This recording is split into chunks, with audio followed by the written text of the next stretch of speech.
Hello everyone. This is actually a new show that we're doing today, the first one of 4 so far, about galactic history. We are going to choose a race, or a race is going to choose us, to talk about their perspective about the beginnings of the Time War, or the Temporal War of Attrition. I know for a fact that while I've been setting up, there has been a species that has been itching to talk. This species has come through on both when I was on other shows and on the lifting before, but very, very, very rarely. So this is a good prime candidate to have as the first installment of galactic history. So we'll see what happens here.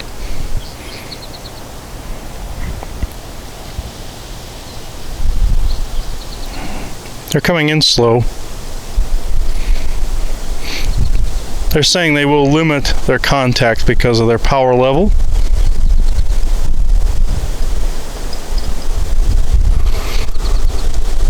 Please listen to what we are about to say about your history in the briefest, most possible moments of your time. We are known to few as the Guardianship. We guard the spaces in between universes in your multiverse. Think of us as a police force, like your cops or security. We guard the walls that were broken through so many ages ago by the ones you know of as the harvesters.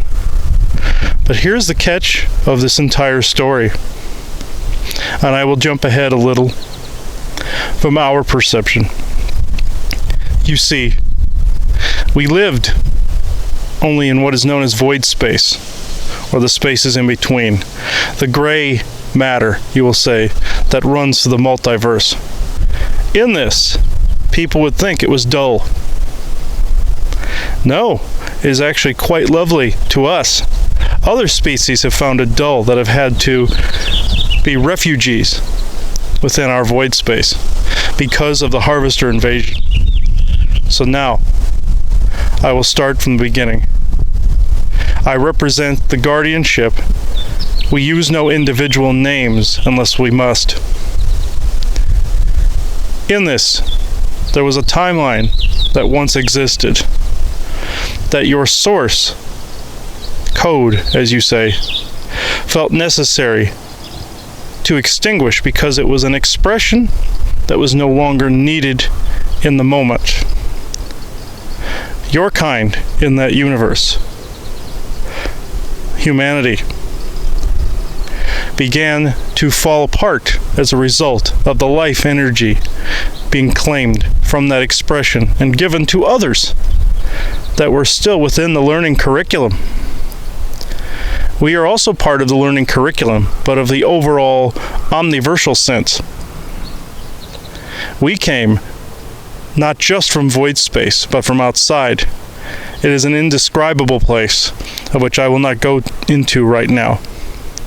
You see, the place you knew of as Nibiru was actually a version of Earth from a future timeline where humanity's evolution went off the scale, you would say, mutated and contorted. In that mutation and contortion, Source felt it necessary to extinguish this because this form had gone too far in a direction that would throw off all other expressions with its mere presence. Yes, these dark Anunnaki that you so revere in your history are yourselves from an extinguished timeline. Do not show pity to these. They were supposed to leave when they were supposed to leave. But I digress. When their forms began to wither and die because the life force was withering and dying of that universe. They bonded with technology and aided them to rip across space and time, going into the pasts, and in some cases the futures of different universes, and the present, just like your universe. In this, many universes were affected and wounded in time. What I mean by wounded is this. There are time fractures, temporal fractures, that exist across the face of your universe that are small. You would say smaller than the head of a pin. Like one of your windshield devices. If a rock hits a windshield and makes a small crack, a sudden bump could make it bigger. This is what we feared for many, many centuries after these harvesters, you know them as, ripped across the barrier. Granted, these weren't even barriers they ripped through. Think of them ripping through a plaster wall in your house, and that you have to spackle the wall shut. This is what we had to do in void space, because the danger of this is if outlawed, you can say, expression breaks across the barriers, they can destabilize them all. And this is exactly what took place. They took other universes and other expressions with them. This is not something we cherish, but we must guard these cracks and fissures with our very lives, because of the fact that anyone crossing these barriers could make the cracks wider. Even a microbial form could do this. And yes, there have been several races from other universes attempting to cross our boundaries that have been of a microbial sense. Some have made it through and have flourished. Now, here's the catch. Other species that were refugees from other universes that have collapsed or have been damaged beyond habitation still exist within void space. We cannot just let anyone through to a different universe. Their energy must be acclimated within void space for an undetermined amount of time. Then we will find a universe suitable to their vibration and resonance frequencies. If anyone just dives across the boundary, this can cause enough of destabilization to open a crack or fissure that we cannot seal. This has been a fear of ours, and an agitation of these different species who wish to come into what they would think the world of the living, so to speak, since our dimension is so dull to them. They cannot see the beauty in the void, because they were not conjured, you would say, within the void, like we were. Now, in this, there have been several species that have entered your universe that were not from your universe and were refugees from other fallen and collapsed realities. There's even wreckage in void space of harvester spheres and triangles and the like, and cubes that have been trapped in here and have lost power. We do not dare touch these, for we are afraid they will activate again, and so are all the species that live with us in here. In this, these other species are even humans from other universes that you may even have duplicates of on your Earth. I know this sounds strange to some of you, but think of a multitude of universes that are all coexisting at once, just with void space in between. Think of all the duplicates that you have in other universes.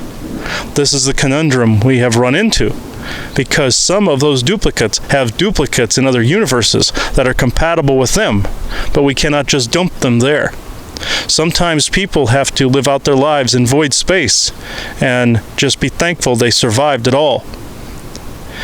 Other times, they have no duplicates and can be put somewhere within your, you would say, Mandela effect, and be placed within the breath of the multiverse once again. In this, when we place people, we let them know in their universe that they are suitable for crossing the threshold. These people see doorways that others are blind to, symbols, words, openings, portals, that we have selected them to be able to survive elsewhere. This is not a have and a have-not. Please do not interpret this as such. If we did not filter in such a fashion, all universes and omniversal situations would be in danger. We must put people in a place that is suitable for the rest of their learning experience, and that their souls are supposed to continue on with.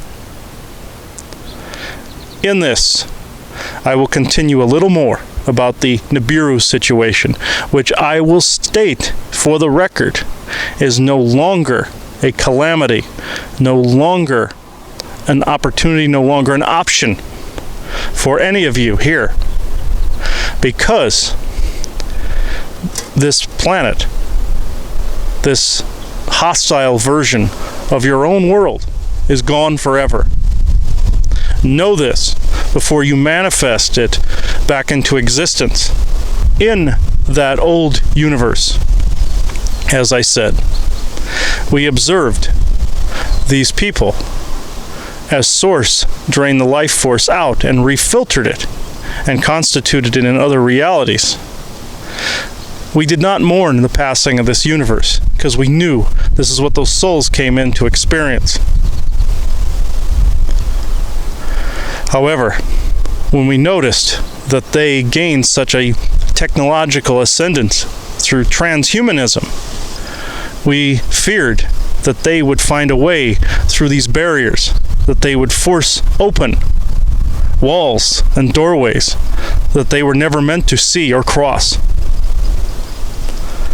In this, other timelines became scared as well, such as other futures and other pasts and presents. When these beings crossed and they diverged a timeline in which some of these good beings ended up on, they saw that something was drastically wrong and agreed, though they had lived through history once before, they would arc backwards in time from your perception and go back to the beginning. The beginning for all of you in this expression, so to speak, is Maldek, because that is the point where everything began to go wrong, at least in this system. Other systems were harvested, other systems were destroyed, other planets were destroyed and now reborn. Maldek was an apex between that Nibiru point and Maldek here. This is a tough concept to laymanize, but I will describe this entanglement as best I can. Think of a staple that you staple into a piece of paper, or several. Think of all of those pieces of paper as universal points in time and expressions that must coincide with one another. Think of a foreign particle now attaching itself to those pieces of paper. Now, think of that foreign particle as a stain or a blemish that is now permanently part of all of those pieces of paper. What do you think must be done? This becomes a fixed point in time that if it were reversed, that stain would return with the stack of paper. Unfortunately, because of quantum entanglements, certain quantum entanglements, that stain cannot be removed. You cannot just wash away a blemish that was set for destruction by Source. No. That is a blemish that leaves its mark in multiple places at once. When Nibiru came across the threshold, it did so in your Orion star cluster and began its onslaught that lasted for centuries. It invaded multiple universes and time frames at once when it had a foothold here, once again, in a solid universe, so to speak. It was able then to absorb the energies of other worlds. It is unfortunate, but those particular worlds cannot always be brought back for the same reason Dir Maldek cannot be. You may be asking why this is so.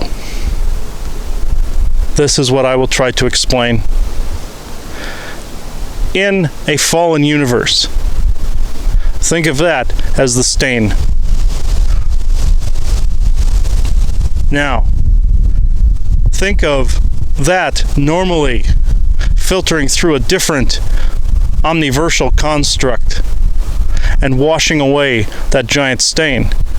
However, that omniversal construct can only intersect that stain in a particular way, and not within a different universal construct such as yours. Say that part of that stain existed here, within that stack of paper, as I said. There is no way known to us, possibly to others, but not known to us, that stain could then be transposed back to that drain, you should say, or transmutation nexus. It is now stuck as a fixed event. We hope that we are wrong in our perspective, but as we have studied this, we have not been able to transplant that back because there is nowhere to transplant it back to. So, canceling it out through a fixed event is the only option left. This happened with the destruction of your Sidonian plateau on Mars, and this happened to Dir Maldek. Granted, time can always be reversed, unless a blemish or a stain such as this exists. If Maldek were to return to the skies, it would not be a joyous event like everyone thinks it would be. No, because then the dark Nibiru would return with it, no matter where it was in the skies at the time of Maldek's destruction. It would reappear because of that quantumly entangled thread, or not. This is something that is hard for people to believe, but there are entanglements that can never be revoked, just canceled out and locked in time permanently. Yes, time travel is possible. As I've said, beings from a slightly darker future that was infected with this stain also went back to the ages of Maldek, thinking they could erase this entanglement. Not so, but they did do a benefit through history by saving people that were not saved before, balancing things that were not balanced before. This was of great benefit. But those forces went too far and began to cause certain destabilizations of their own when they thought themselves capable of undoing any event, even these quantumly entangled knots, such as Maldek and Mars. In this conversation must be brief, but we can take questions briefly.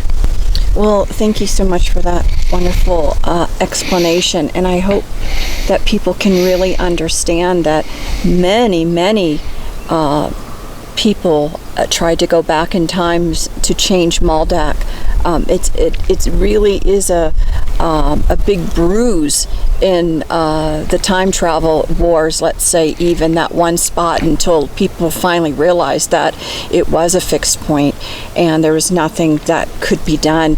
My curiosity is, I know you explained everything that happened and in an intellectual way, but in a feelings way.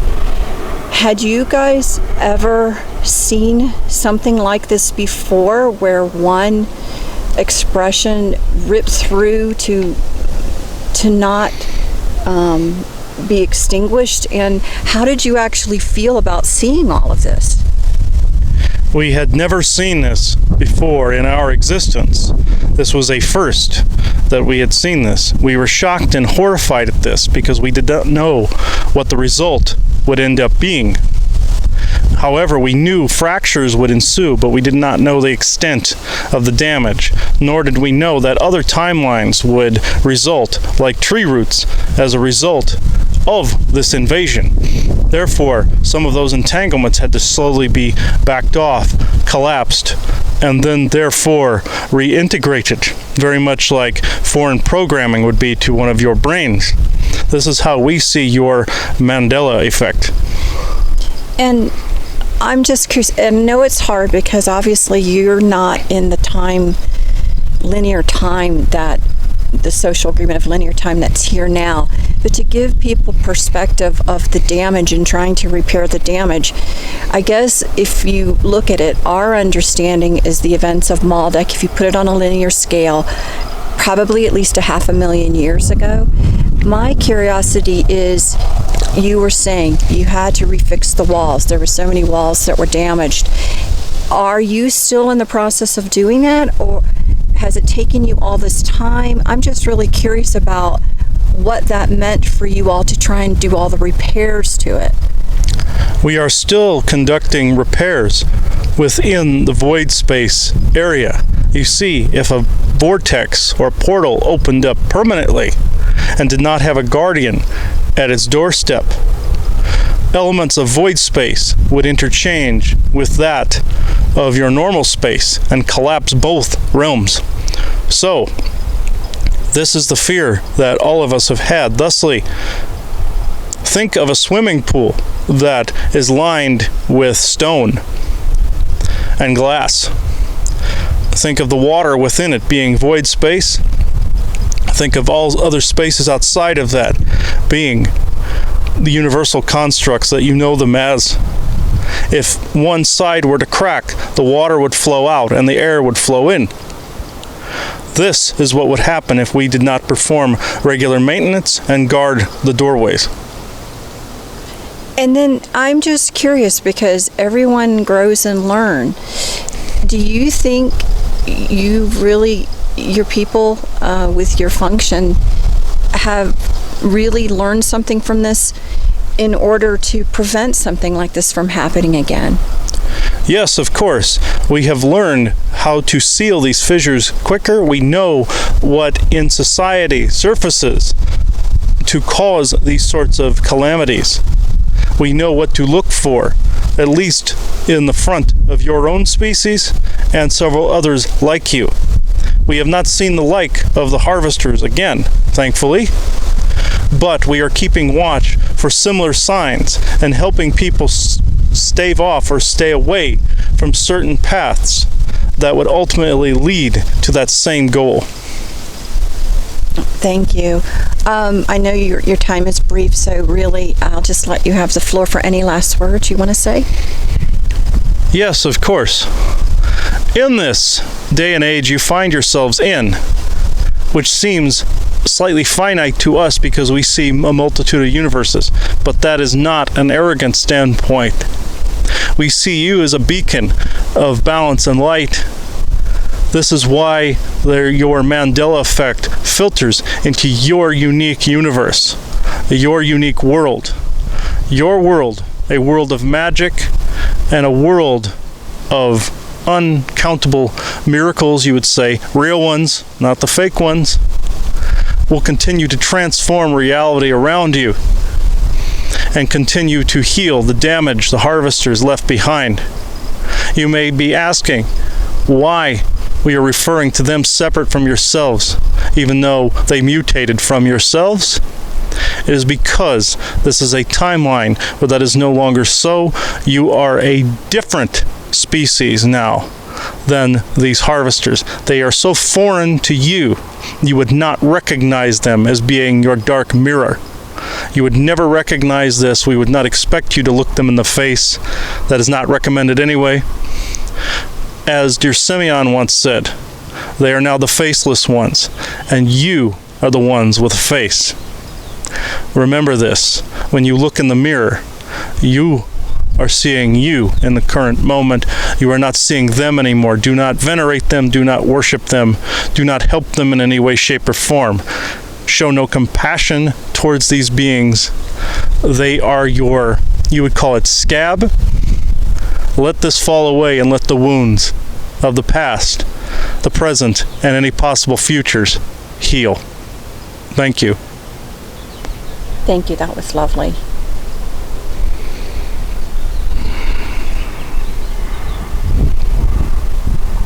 Ooh. And they've already left, so they're fairly quick when they come in. The Guardianship does not come in very often, so I'm glad that they're of this first installment of this line of episodes. They're very detailed. Yeah. Mm-hmm. Yeah, and they're all about altering quantum entanglements, fixing repairs. They're very, very strict on who remote views into void space. They're so terrified that a new crack will form, they don't want their pool collapsing in on itself. So be very careful when you communicate with these beings. Let them come to you. If you call out to them, don't be offended if you're talking telepathically and you don't hear from them. They have to find a safe harbor in which to communicate with you from. They usually surround themselves in dark matter when they come through their doorways as a buffer. And they do not like mental intrusions into void space. Even if it is something that you wish to learn about, they can tell you, they can show you mental images, but do not remote view into void space. It is quite dangerous for them. Well, I hope everyone understands a little bit better why now. Yes, and yeah, their whole reality would collapse if too many people did it with their co-creative abilities, because as they said, humanity is much stronger than they know. Humanity, without knowing it, in our current density, would damage their reality. So if you wish to communicate with the Guardianship, call out to them and wait for their response. So with that, we can end this episode of Galactic History. Thank you, everyone, for watching. Bye-bye.